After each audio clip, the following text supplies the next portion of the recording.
Bismillah walhamdulillah wa salatu wa salamu ala rasulillah wa ala alihi wa sahbihi ajma'in amma ba'd. Assalamu alaikum wa rahmatullahi wa barakatuh.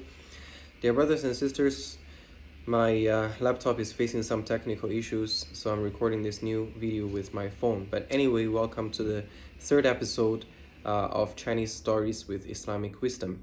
Today's story is about a real historic figure by the name of Yampu.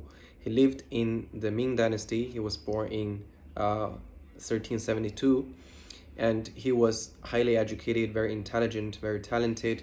So at a very young age, he achieved a very astonishing result in the national exam at the time, and he attained an important position in the central government, close to the emperor, and he was actually assigned to be basically a teacher to one of the sons of the emperor, which later became the next emperor, Zhu Gaochi.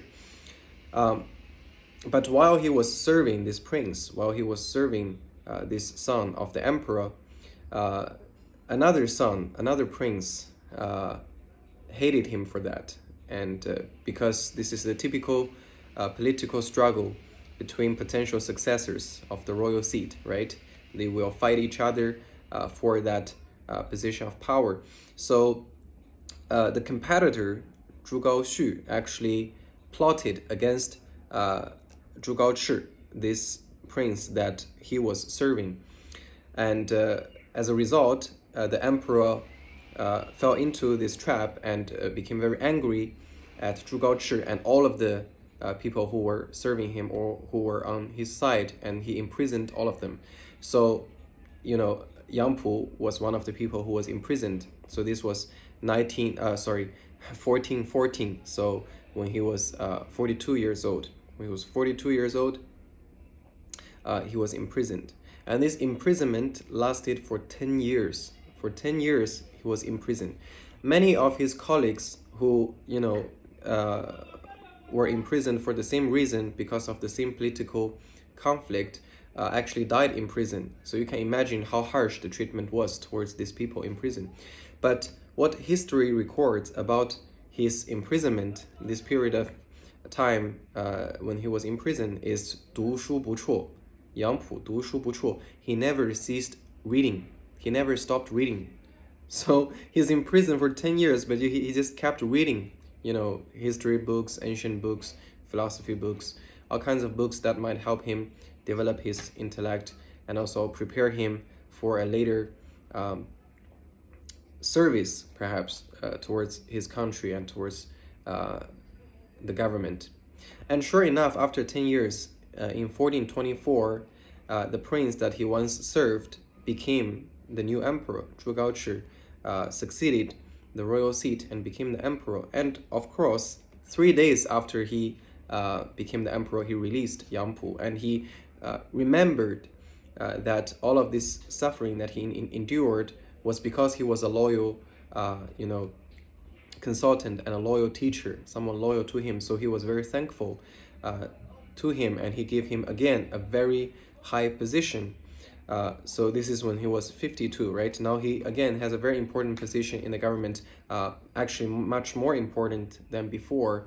And then he was respected a lot by all the other members of the government, and he was trusted by the emperor. And he, along with many other intelligent politicians at the time, they really served the country very well. They contributed tremendously to the development of the society and the betterment of people's life, etc. So he became a very noteworthy and renowned politician in Chinese history. Okay, so this is a brief biography, right, of his life. But where's the Islamic wisdom in this? How does this relate to Islamic teachings? Well, some of you actually, while listening to this story, might have already remembered a similar story, which is that of Yusuf alayhi salam, right? Prophet Yusuf alayhi salam was also imprisoned for a number of years. And then he was also a very talented man. He had this gift of ta'wil, interpretation of dreams that he demonstrated when he was very young. But then during his imprisonment, this talent was not utilized or appreciated. Of course, there are many lessons, many lessons that we can learn from the story of Yusuf alayhi salam. After all, it's ahsan al-qasas, it's the best of stories. But one of the lessons that we can learn, and one of the lessons that I personally find to be most touching, is that sometimes you do have a talent, maybe a very remarkable talent, maybe better than most of the people in the world. Maybe you have such a strong strength. Well, that's a bad phrase. You have such a strength, which could be very important and beneficial to the world. But Allah subhanahu wa ta'ala, based on His ultimate wisdom and knowledge, decides that your talent will be hidden or will be, kept away for some time.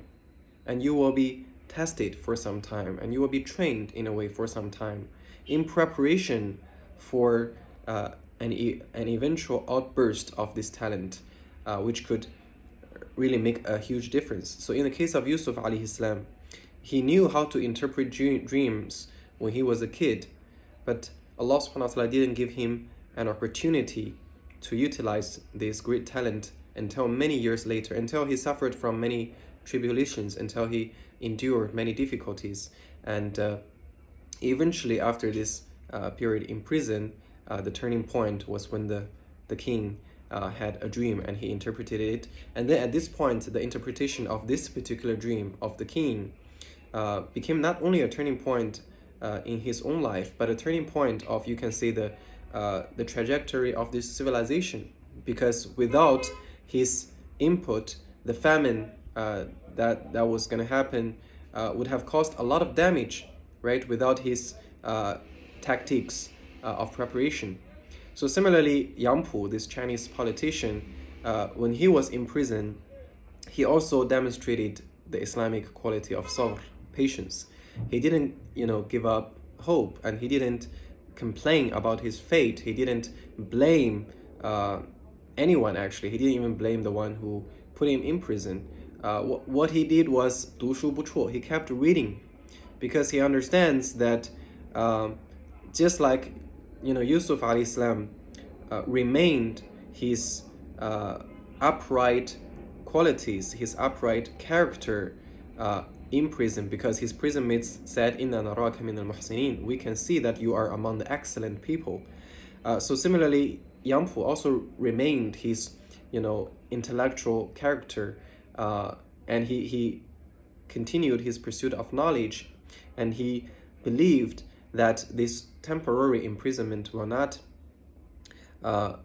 be the end of his story, and he was preparing for the continuation of his story in the future, and eventually his preparation was not in vain. It became